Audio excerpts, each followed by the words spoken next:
This was the moment I realized this wasn't Hootie and the Blowfish.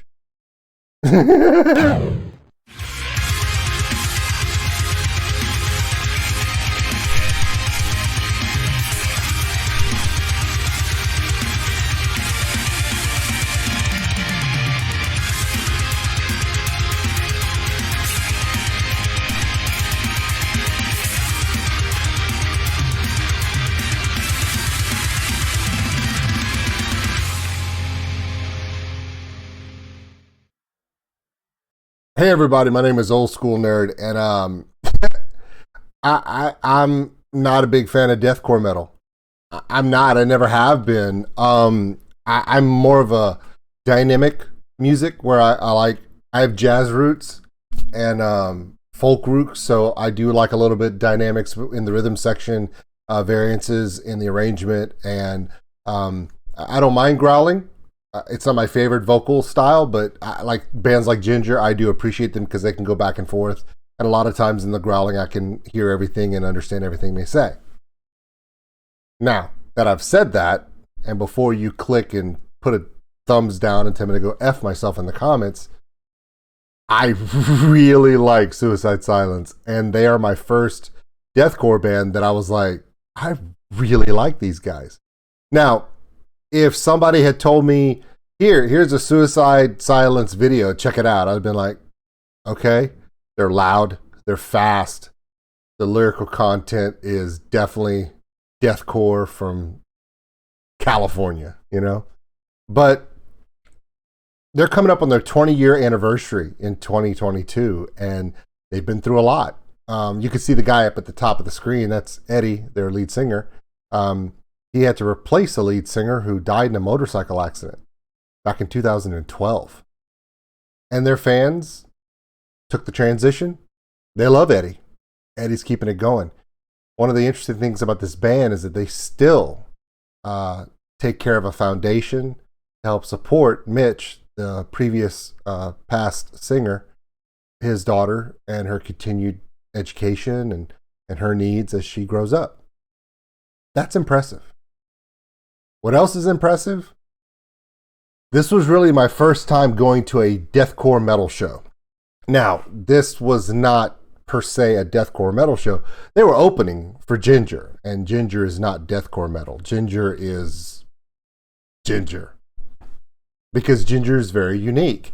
They aren't any particular type of metal except they're groovy. They've got funk and reggae and all these different styles that they incorporate into their metal music. And they're kind of exploding right now because they're so dynamic.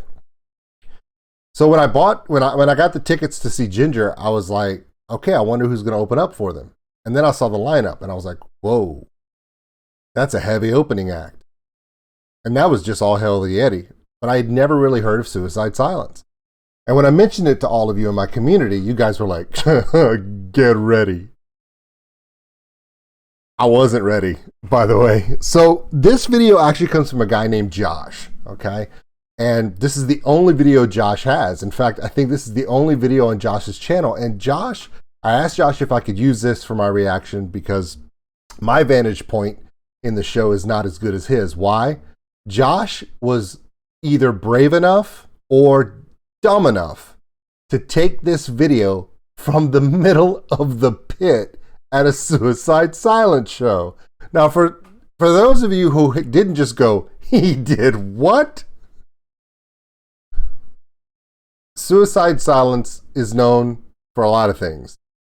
Extremely hard, loud, go F yourself metal music. The other thing they're known for is every show gets a wall of death. And by the way, if you go on YouTube right now and look for it, there is a video from Dallas, Texas, which is one of the shows right after this one here in New Orleans, where Santa got wall of death. Yes. And it was all Eddie's fault. And he will claim that stuff. Merry Christmas. If your presents for your kids are late, it's because Santa's supposed to be getting out of the hospital from the Dallas Wall of Death any day now. He might be running late. Okay, so this is Josh's video. The link to the description will be in the link to the video will be in the description below. That was rough. I do them live. Just one take, guys. So I want you to go check out this video. I want him to have thousands of views because this is a great video. Because it's one of the few videos where I've seen someone actually take it from the pit. I will stop it a few times to tell you a few interesting things that I noticed in my first time seeing Suicide Silence. And I have a couple stories after the video is over. My name is Old School Nerd. Check us out on OldSkuleNerd.com. It's got all the social media posts. Patreon link for those who want to support the channel. We appreciate all of you. And the merchandise store. All right, here we go. Suicide Silence. Eddie. Oh, by the way, you see these microphones that are up here pointing down where the drummer Alex is playing? There is no reason they should be there. Alex hits so damn hard. He really doesn't need microphones at all. I'm not even sure why they were there. All right, so this song is called No Pity for a Coward. I'm going to go ahead and play it. I will stop it a few times because I have some funny things that happen at this particular show that I want to share with you guys. My vantage point from this show is from where this camera angle is. You would have to look up and to the right. I'm upstairs on the rail looking down at the scene here. And although I wish I could have been as close as this, yeah, I needed to be able to see my kids the next day. So it was pretty rough.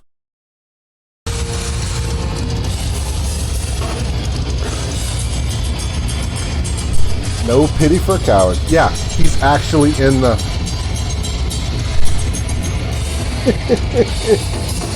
yeah. All right, before we get into the meat of the song, I just want to share something. You see this guy right here, okay? I'm going to call him Big Blue, okay? And the reason why I call him Big Blue is because everybody in this concert, whether you were on the floor or upstairs, left, right, or in the back upstairs, saw this guy the whole show. Dude weighs at least 384 bills. Easy, okay? And he was there with, I believe, either his wife or girlfriend. Whoever she was his obvious significant other. And there was another female with them.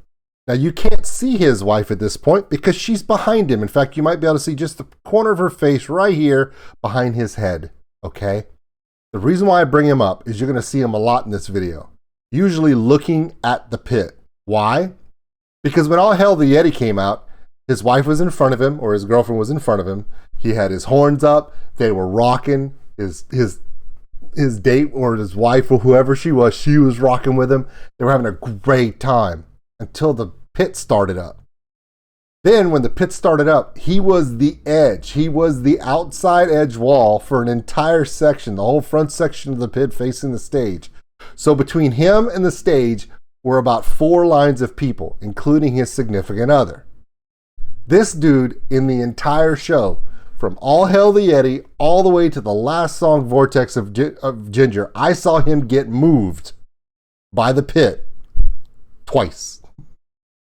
Once was when there was a big guy that was in the pit that was close to his size with a really dirty white t-shirt, big huge hair just flailing around, and he bumped into him, and this big guy moved about this far, about this far.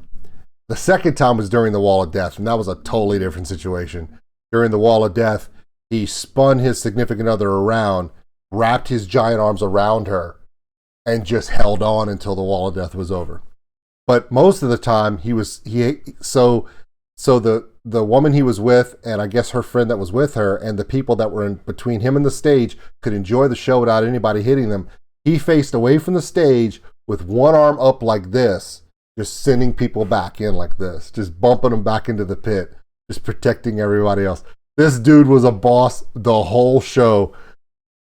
He needs a job in security, or possibly mosh pit or death pit coordination, because the guy was a monster. Just wanted to give him props. If you ever see this video, guy, we all saw you. Good man. You're a good man, Charlie Brown. All right, let's go. Ladies and gentlemen, Eddie.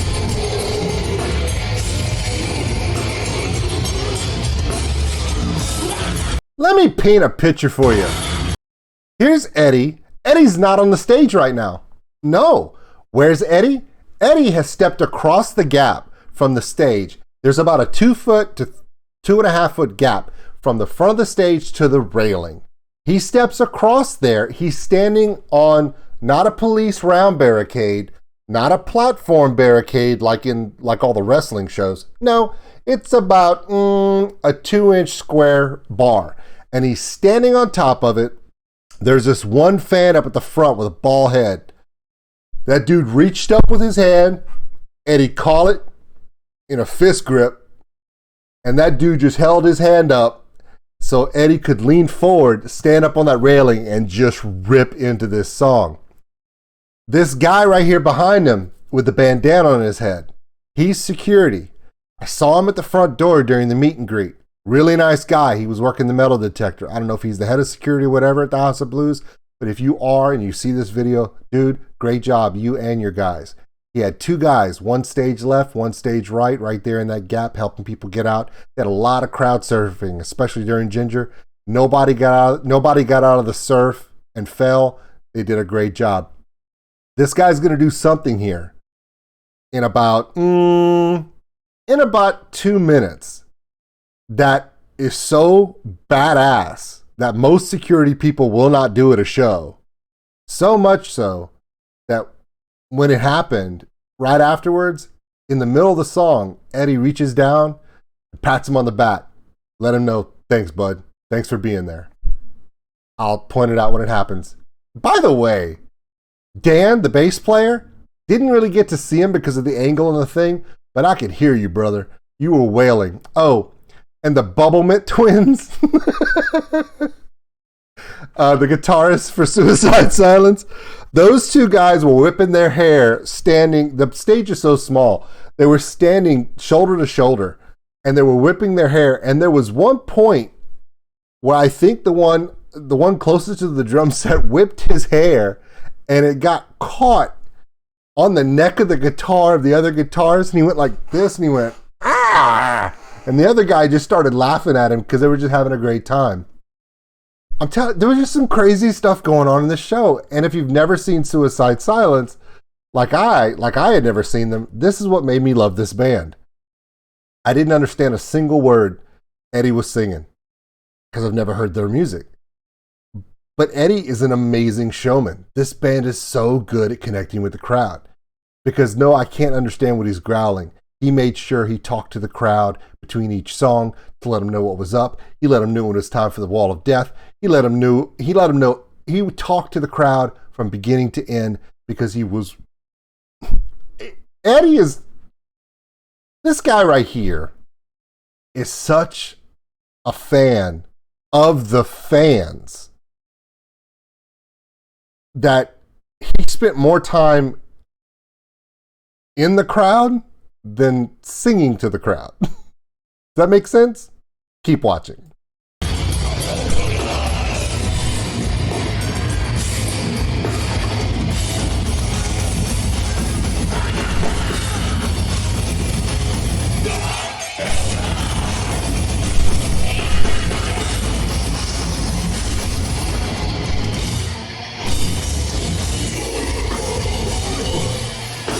Wait for it.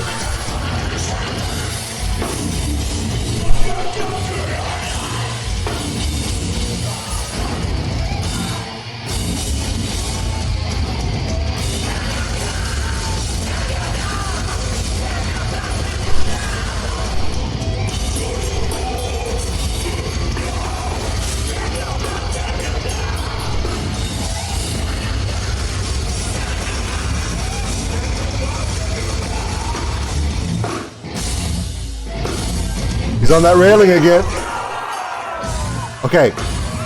He didn't dive. He fell forward because he rocked and the guy that was holding his hand up, there was just too much weight. So he immediately falls forward. The whole crowd catches him. They push him back. The security guy has him by his belt and they pick him back up so he's straight up again so he can keep going. Oh no, this happened like 2 or 3 times.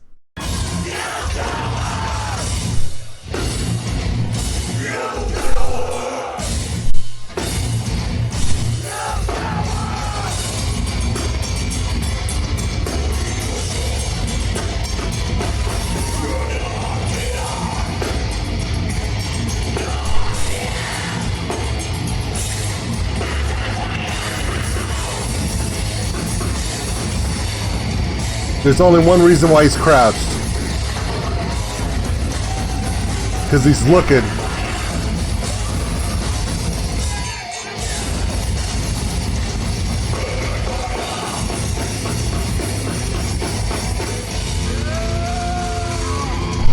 Here it comes.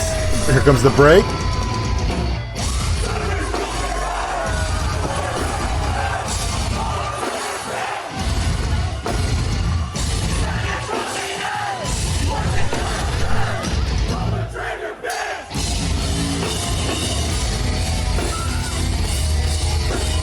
All right, so what Eddie just did was Eddie did his leap, okay? The crowd immediately caught him. The crowd started singing. At this point, I'm like, Eddie's the man. If I ever get to meet this guy, I need to tell him that he puts on one hell of a show. The whole band does. But Eddie may not be the greatest vocalist in the world. He's not Mariah Carey for damn sure, but never seen Mariah Carey do a crowd dive like that. So at this point, when he dives, from my vantage point, this whole crowd is just excited because they're holding Eddie up. He never even comes close to anything close to a shoulder on somebody. But from my vantage point, I saw something else. The security guy that I told you about, the one that was working the metal detector at the front of the meet and greet, really nice guy, sweet guy, local guy. He leaps that rail so fast. There's a lot of times when security guys won't jump a rail. If it's the band's personal security, if you have a band that's like a mega band, okay? If Axl Rose ever jumped into the crowd in the 90s, I guarantee you 3 dudes are jumping in after him. Because it's Axl fucking Rose in the 90s. Not now. If he jumped the stage now, nobody would give a shit. But it's true. Plus, he's so big, I don't think anybody catch him. Sorry. So, this is not one of their security guys. This is House of Blues. This dude's a local. He works for the building. He's not under any obligation to risk his life for somebody he doesn't work for, somebody he doesn't know. Well, nobody told him that. He jumped that rail. Before Eddie was completely laid out in the audience, he was already in the crowd with both hands underneath Eddie's knees, and he lifted the knees, and then he starts walking back. I've never seen this from a vantage point from above before, and I've never seen a security guy pick someone up this quickly. But he does something I've never seen before either. As Eddie gets fed back to the stage, he holds Eddie up and walks Eddie's body back to where Eddie's feet that are facing the stage, he literally floats Eddie over that gap to where Eddie's 2 feet touch that stage perfectly, and then gives Eddie the biggest push up on his bum, on his ass, and Eddie just pops straight up. And then, once he's cleared, he jumps back over the rail. Watch what Eddie does as soon as the guy comes back across the rail. You think Eddie doesn't appreciate the people? I don't see a lot of rock stars giving props to the local security people or staff from venues in the middle of a show. They'll do it a lot afterwards, like, thanks, bud. Thanks for being there for me. Appreciate the effort you put in. Sorry about that, whatever. That happens a lot. I've never seen an artist right in the middle of a show recognize, hey, that dude was there for me, like, instantly. That dude's legit. Thanks, bud. Watch this. There's the guy with the bandana. He's coming back over. Eddie sees him. Thanks, bud. He knew it.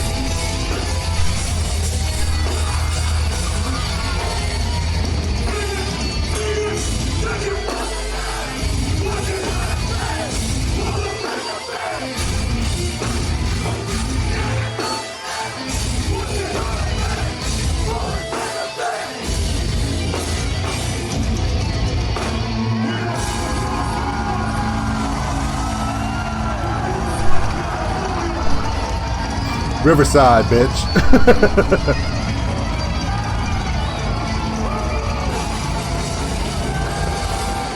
Oh, you see this slick, perfect hair? And these two hands right here. See her jumping?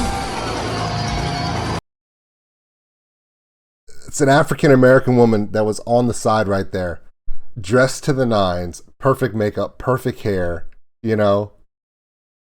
She could literally be on a movie set the way she was dressed with all these vagabonds in the stage. She jumped and headbanged, horns in the air the whole time in the middle of the crowd, did not care. Jinjer got on the stage. She's saying word for word with Tatiana. Tatiana pointed to her like 4 or 5 times because even though Tatiana can't hear her singing, she could see in that woman's face how much she loved that music. Tatiana, at the end of the set, after Vortex, ripped her playlist and directly handed it to her, touched her fingers, and they were like, they had that little moment where they were like, and you could see it in a video where the person who does the vlogs for Jinjer could pan the crowd, caught her in the face, and she just was screaming, "I love you so much, Tatiana," and Tatiana was just giving her love back. So these little stories of the people in the crowd are some of the most amazing stories.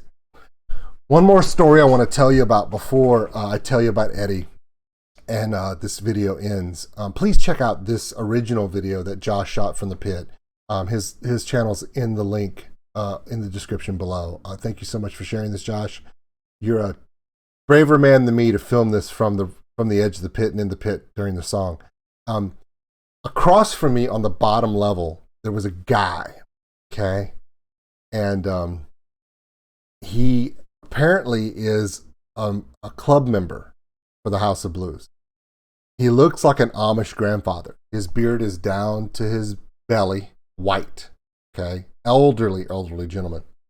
Slacks, pinstripe t-shirt, a pinstripe button-down shirt with his arms rolled up, suspenders. Looks, if he had a hat on his head, you'd be like, what's an Amish dude doing at a metal show? That's what we thought the whole time.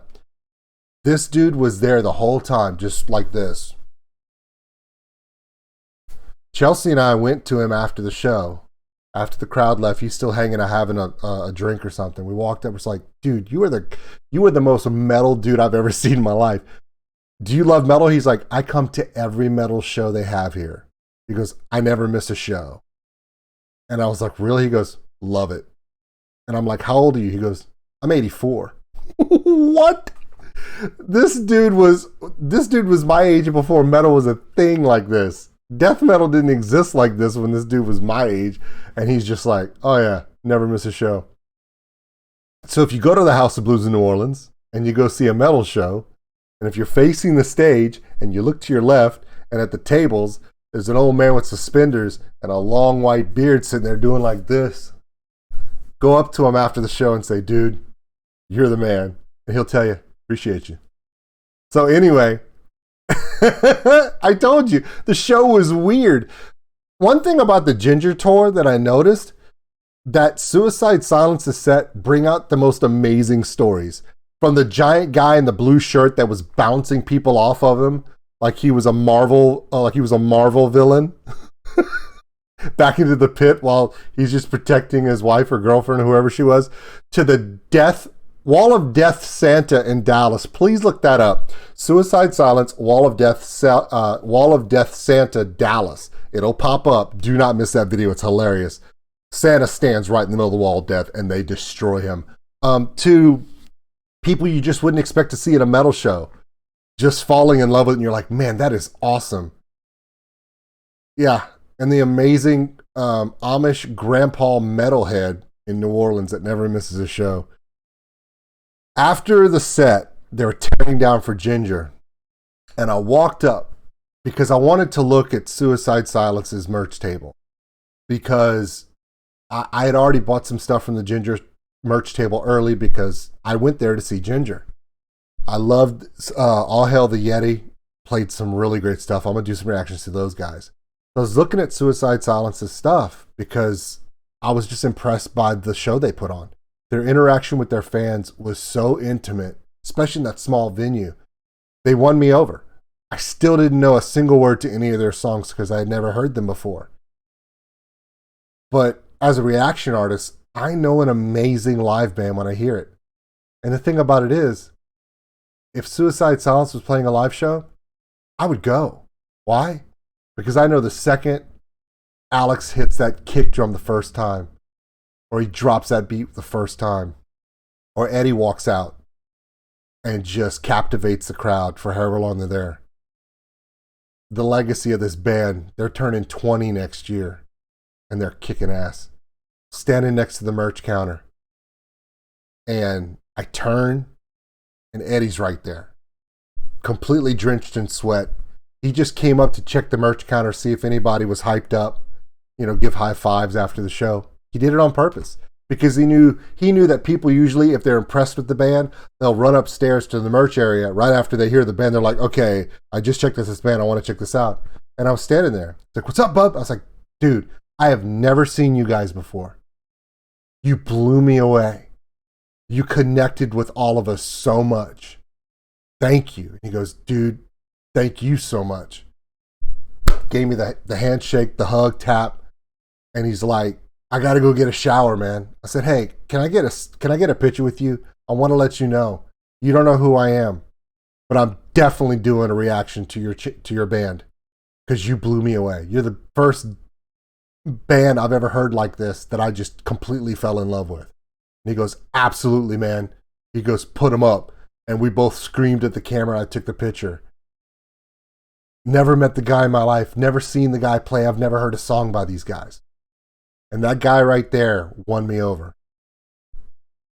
So when you meet a guy and he blows you away and he becomes your instant favorite deathcore metal singer, because you don't know any other ones, what do you do when the guy goes, appreciate you, bro, but I got to go get a shower? What do you say? Do you say thank you? Do you say good luck with the rest of the tour?